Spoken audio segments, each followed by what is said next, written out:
Work done by torque करते हैं, तो फोर्स जो वर्क करता था उसका क्या रिलेशन होता था? वर्क होता था किसी बॉडी पे फोर्स लगा F, ठीक है, और बॉडी जो है सपोज डिस्प्लेसमेंट उसका हुआ x, ठीक है, तो ये वर्क होता था डॉट प्रोडक्ट, और ये होता था Fx cos थीटा। और इसका मतलब इम्प्लीकेशन क्या था? बेसिकली सपोज यदि F फोर्स इस डायरेक्शन में है और बॉडी जो है वो इस डायरेक्शन में डिस्प्लेस हुई, तो जो फोर्स का कंपोनेंट डिस्प्लेसमेंट के डायरेक्शन में है, मतलब ये वाला कंपोनेंट F cos थीटा, ठीक है, वो और जितना डिस्प्लेसमेंट हुआ उसका प्रोडक्ट जो है वो वर्क होता था, स्केलर होता था।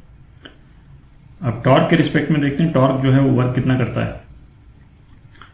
तो अच्छा, बॉडी रोटेट कर रही है टॉर्क के कारण, है ना, ये हमने बॉडी बनाई, बॉडी रोटेट कर रही है, इस पे इस डायरेक्शन में फोर्स लग रहा है, और जो कि सपोज ये जो पोजीशन वेक्टर है जिस पॉइंट पे फोर्स लग रहा है उससे ये फोर्स जो है वो थीटा एंगल बना रहा है, ठीक है।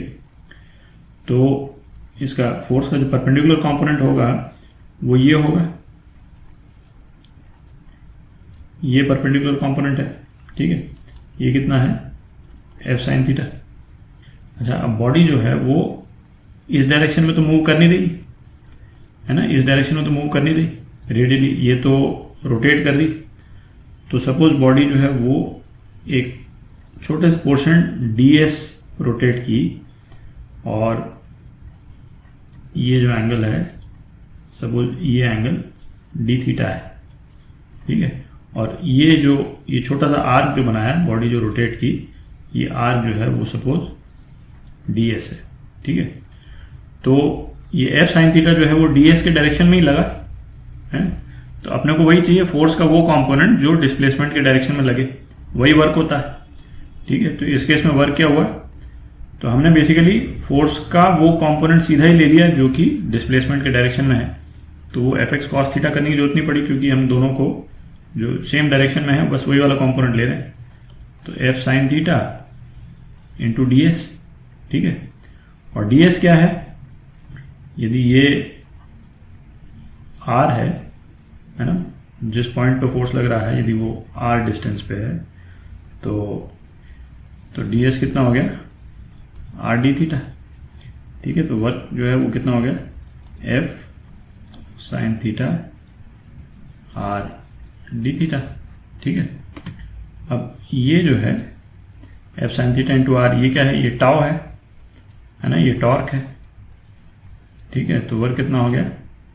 Tau d theta. मतलब टॉर्क यदि बॉडी को एंगुलर डिस्प्लेसमेंट इतना कराता है, ठीक है, तो इतना वर्क होगा, है ना। जब d थीटा जो है वो रेडियन में है, और टाउ की तो जो यूनिट है वो वैसे भी वर्क वाली यूनिट होती है ना, न्यूटन मीटर होती, न्यूटन मीटर जो वैसे भी ये वर्क की यूनिट है। तो ये है वर्क डन बाय टॉर्क।